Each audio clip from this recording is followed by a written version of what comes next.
네, 여러분 안녕하십니까? 뉴스투데이 제주입니다. 코로나19로 온라인 주문이 늘면서 택배사마다 배송 물량이 폭증하고 있는데요. 전국적으로 택배 노동자 7명이 과로로 숨지며 과중한 업무가 사회 문제로 제기되고 있지만 별다른 대책이 나오지 않자 택배 노동자들이 직접 거리로 나섰습니다. 이소현 기자입니다.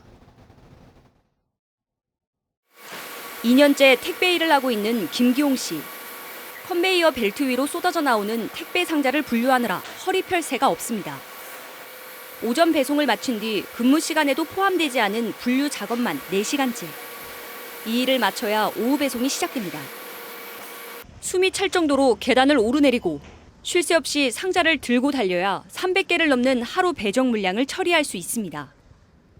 최근에는 코로나19 재확산으로 배송 물량은 30% 더 늘어 하루 16시간 노동도 부족합니다. 물량이 많으면 아침 막 5시 일어나서 이제 배송을 하고 거의 평균적으로는 거의 한 12시간 이상이고 요새는 지금 다 16시간, 밤 9시까지 근무하시는 분들 많거든요. 이 같은 중노동에 시달리는 택배 노동자들이 배송 트럭을 세우고 거리로 나섰습니다. 분류 작업 추가 인력 투입하라! 코로나19가 확산된 올해 전국에서 과로로 숨진 택배 노동자만 7명. 잇따른 사망사고와 최근 코로나 재확산에 추석을 앞두고 배송 물량은 50% 폭증이 예상되고 있지만 열악한 근무 환경은 전혀 달라지지 않고 있다며 개선을 요구했습니다. 또 근무 시간에 포함되지 않는 분류 작업 인력을 사업자가 직접 투입하고 정부와 택배사가 택배 노동자들의 과로사 예방을 위한 대책위 구성에 나서라고 촉구했습니다. 정부는 우선 공공기관인 우체국 택배부터 분류작업 인력을 시급히 투입하고 민간 택배사의 분류작업 인력 투입을 강력히 권고해야 합니다. 택배 노동자들의 휴식 보장을 담은 일명 택배법은 국회에서 여전히 표류 중인 상황. 택배노조는 오는 16일까지 실효성 있는 대책을 마련하지 않으면 분류작업 거부 등 강경 대응에 나선다는 계획입니다. MBC 뉴스 이소연입니다. 최근 코로나19가 다시 확산되면서 많은 사람들이 이용하는 건물이나 대중교통 수단에서는 반드시 마스크를 쓰도록 의무화됐는데요. 마스크를 쓰지 않은 채 종합병원에 들어가겠다며 소란을 피운 30대 남성이 경찰에 구속됐습니다. 조인호 기자가 보도합니다. 제주 시내의 한 병원 입구. 빨간색 티셔츠를 입은 한 남성이 한번 몸을 크게 휘청이더니 곧장 보안 요원을 향해 걸어갑니다. 그런데 마스크를 쓰지 않은 이 남성, 발열 검사도 받지 않겠다면서 생떼를 씁니다. 그리고는 양팔을 벌려 가로막은 여성 보안 요원을 밀치고 막무가내로 들어가려 합니다. 35살의 이 남성은 나흘 전 이 병원에서 소란을 피우다 강제 퇴원당했는데 통원 치료를 받겠다면서 찾아온 겁니다. 술에 취한 상태에서 소리를 지르고 대형 손소독기까지 던지려 했던 소동은 20분 넘게 계속됐습니다. 결국 이 남성은 신고를 받고 출동한 경찰에 현행범으로 체포됐고 업무 방해 혐의로 구속됐습니다. 병원에서 난동을 부릴 경우에는 저희도 저희를 지켜야 되지만 어쨌든 환자분 지켜야 되잖아요. 저희도 좀 불안해요. 어떤 흉기를 갖고 와서 난동을 부릴 수도 있고. 마스크를 착용하지 않아서 발생한 시비로 경찰에 접수된 신고 건수는 최근 3개월 제주에서만 200건이 넘습니다. 이 중 12명이 형사 입건됐고 결국 구속되는 사례까지 발생한 겁니다. 방역수칙 위반과 관련한 대중교통 내 다중이용시설에서의 폭력 행위에 대하여는 국민 안전을 위협하는 중대한 범죄로 인식하여 엄정 대응할 계획입니다. 마스크 착용이 의무화되면서 다음 달부터는 최고 10만 원의 과태료까지 부과되지만 마스크를 둘러싼 시비는 끊이지 않고 있습니다. MBC 뉴스 조인호입니다. 전도민을 대상으로 한 인플루엔자 백신 무료 접종이 단계적으로 시행됩니다. 제주도는 인플루엔자 예방 접종을 처음 받는 만 9살 미만 어린이는 어제부터, 그 외 어린이와 임산부는 오는 22일부터 무료로 접종을 받을 수 있다고 밝혔습니다. 만 19살 이상 일반 도민은 다음 달 13일부터 무료 접종을 받을 수 있는데 주소지에 관계없이 도내 60여 개 보건소와 200여 개 지정 의료기관 어디서나 접종받을 수 있습니다. 제10호 태풍 하이선이 핥히고 간 제주에서는 본격적인 복구 작업이 시작됐습니다. 하지만 엿새 안에 하이선과 마이삭 두 개의 태풍 피해를 입은 주민들은 어디서부터 손을 대야 할지 막막한 실정입니다. 김항섭 기자입니다. 비닐하우스 철골이 엿가락처럼 휘어졌습니다. 비닐은 대부분 찢겨 날아가 앙상한 뼈대만 남았습니다. 당장 복구를 하고 싶어도 코로나19로 외국인 노동자나 외부 인력을 구하기는 하늘의 별 따기만큼이나 어렵습니다. 잇따른 태풍에 하우스 4동이 완전히 뽑혀 나가면서 완전 복구될 때까지 많은 시간이 걸릴 것으로 보입니다. 무화과 수확을 불과 일주일 앞두고 피해를 입은 농민은 억장이 무너집니다. 시에서나 와서 조사해가고 하는데 지원 얘기 이런 건 없고 우리 진짜 속상해. 지난 태풍에 지붕이 날아가 버린 양식장은 나흘 뒤 하이선이 몰고 온 폭우로 또 엉망이 됐습니다.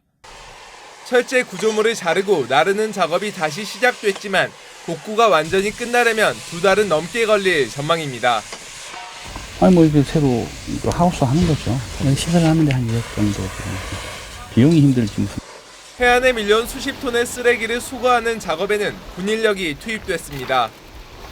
나뭇가지를 걷어내고 마대자루는 금세 플라스틱과 스티로폼 등 생활 쓰레기로 가득 찹니다. 장병들이 손수 힘을 모아 태풍으로 인해 지저분해졌던 해안가가 다시 깨끗해지는 것을 보니 해군으로서 제주도민으로서 정말 보람됩니다. 쓰레기 산을 이룬 또 다른 해변에서는 굴착기 등 중장비까지 동원했지만 아직 치우지 못한 해양 쓰레기만 900톤이 넘습니다. 장비가 하지 못하는 부분은 다시 또 우리 사람들이 직접 해야 되니까 그거에 따른 비용과 시간이 많이 소요될 걸로 예상되고 있습니다. 연이은 2개의 태풍에 파손된 제주 지역 시설물은 1000여 건. 태풍은 지나갔지만 부족한 일손과 더딘 복구 작업에 피해 주민들의 가슴이 타들어가고 있습니다. MBC 뉴스 김항섭입니다. 잇따른 태풍이 몰고 온 강풍과 폭우로 농업 피해도 크게 늘고 있습니다. 특히 태풍 피해가 발생한 월동 채소 농가에서는 대체 파종할 작물이 마땅치 않아 근심이 깊어지고 있습니다. 현재훈 기자가 보도합니다.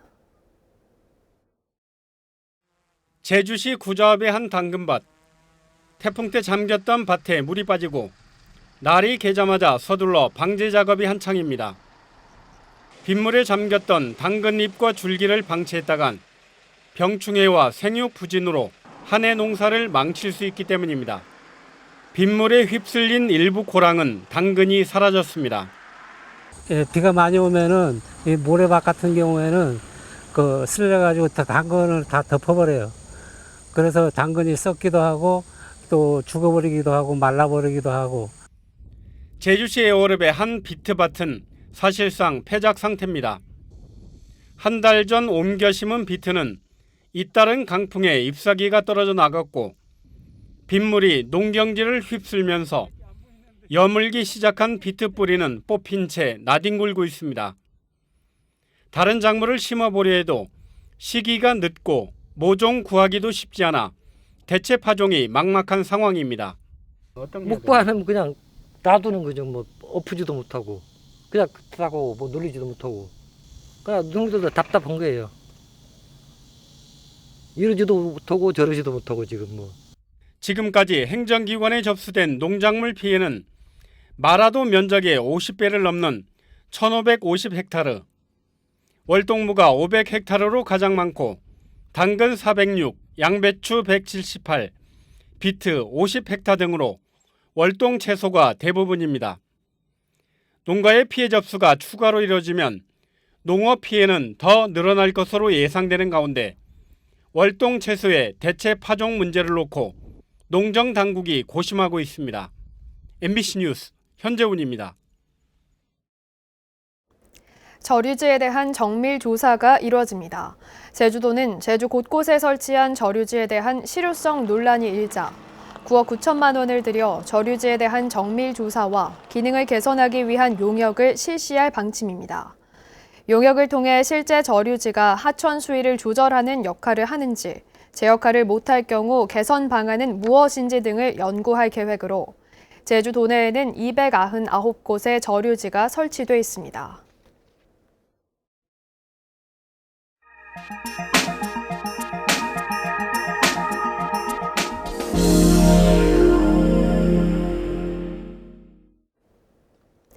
일 년 중 꽃을 가장 오래 볼 수 있다는 맨들라미 꽃으로 수놓아진 섬마을이 있습니다. 마을 주민들이 십시일반 힘을 모아 스스로 맨드라미 꽃동산을 만들고 변화의 단초를 만들고 있어 그 의미가 크다고 합니다. 목포 김윤 기자가 취재했습니다. 전남 서남해상에 떠있는 작은 섬 병풍도입니다. 주민 300여 명이 모여 사는 이 작은 섬마을은 지금 맨드라미 꽃으로 불타오르고 있습니다. 형형색색 피어오른 맨드라미 꽃은 마치 모자이크처럼 마을 모양을 꾸며놓고 있습니다.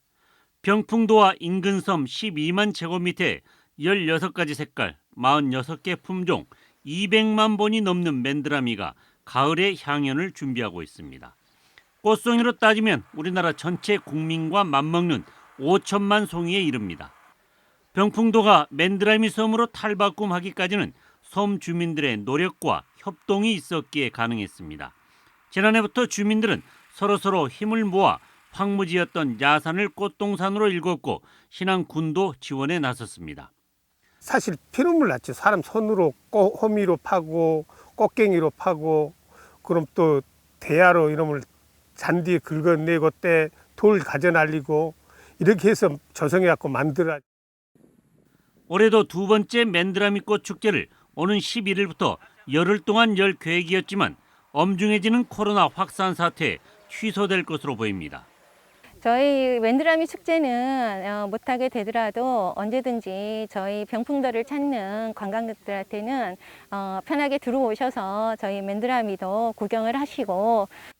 맨드라미 꽃의 섬 병풍도는 바로 옆에 12사도 순례자의 길로 유명세를 타고 있는 기점 소확도와 노두길로 연결돼 새로운 관광 벨트로 거듭날 전망입니다. MBC 뉴스 김윤입니다.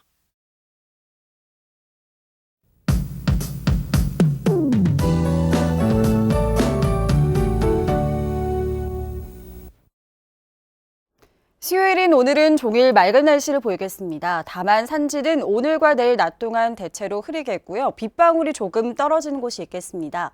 내일부터는 차차 흐려져서 모레 낮에는 대부분 지역에 약하게 비가 내리겠습니다.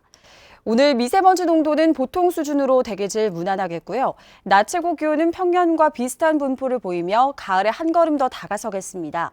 한편 맑은 날씨에 구름이 적어서 볕이 강하게 내리쬐는 오후에는 자외선 지수가 나쁨 단계 보이겠는데요. 외출할 땐 마스크와 자외선 차단제를 잊지 마시기 바랍니다. 다음은 자세한 지역별 날씨입니다.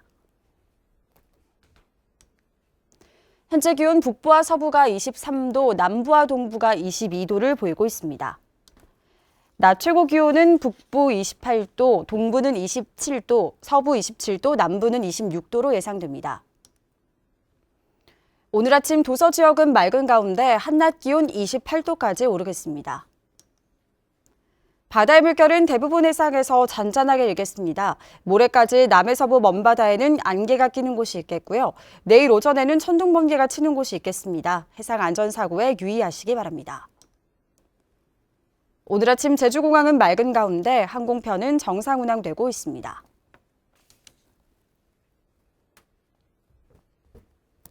주간 날씨입니다. 금요일에는 비 소식이 있겠고요. 주말에는 대체로 구름 많겠습니다. 내셨습니다. 제주 테크노파크가 수익성은 낮은 반면 지자체 재정 지원 비율은 전국에서 가장 높았습니다. 제주도의회 정책연구실에 따르면 제주 테크노파크의 당기 순이익은 2017년 마이너스 11억 원, 이듬해 마이너스 9억 원, 지난해 마이너스 22억 원 등 3년 연속 적자지만 기관장과 임원의 평균 연봉은 다른 지역에 비해 높게 분석됐습니다. 특히 지자체 지원 비율은 2016년부터 2018년까지 63%로 전국 테크노파크 가운데 가장 높아 수익성을 높이는 재무 구조 개선이 시급한 것으로 평가됐습니다. 공항 소음 대책 지역 주민들에게 제주공항 이용료가 지원됩니다. 도의회는 공항 소음 피해 지역 주민에게 공항 이용료 지원과 지역 도서관 운영비 지원 등을 확대하는 내용의 조례 개정안을 입법 예고하고 오는 12일까지 의견을 수렴하고 있습니다. 하지만 제주도는 지원 재원을 한국공항공사나 항공사가 아닌 제주 자체 예산으로 지원한다면 형평성에 문제가 있다는 입장입니다. 제주 4.3 사건 수용인들이 국가를 상대로 제기한 손해배상 청구 재판이 다음 달부터 시작됩니다.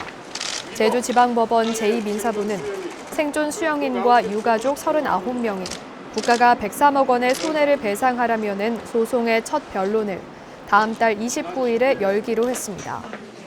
수용인들은 지난해 4.3 당시 군사재판이 무효라는 공소기각 판결을 받자 억울한 옥살이에 대한 형사보상에 이어 후유증과 명예훼손에 대한 위자료를 달라며 손해배상을 청구했습니다.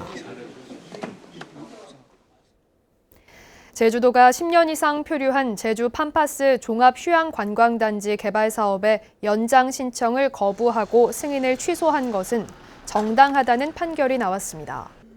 제주지방법원 제1행정부는 남영산업이 제주도를 상대로 제기한 개발 사업 시행 승인 취소 처분 취소 소송에서 원고의 청구를 기각했습니다. 팜파스 휴양관광단지는 남영산업이 서귀포시 표선면 성읍리 750만 제곱미터의 체험형 휴양시설을 짓는 사업으로 2006년 1단계 사업인 36홀 골프장이 건설된 이후 2단계 사업이 추진되지 않자 제주도가 지난해 사업 승인을 취소했습니다. 제주도 교육청은 코로나19 확산을 막기 위해 학교 운동장과 체육관 등 학교 체육시설을 내년 2월까지 외부인에게 개방하지 않기로 했습니다. 교육당국은 안정적인 교육과정 운영과 학부모의 불안 심리를 해소하기 위해 지난 2월부터 진행된 학교 체육시설의 외부인 미개방 조치를 내년 2월까지 연장한다고 밝혔습니다. 도교육청은 이번 조치에 대해 지역 주민과 동문회 등의 이해와 협조를 당부했습니다. 뉴스투데이 제주를 마치겠습니다. 시청해주신 여러분 고맙습니다.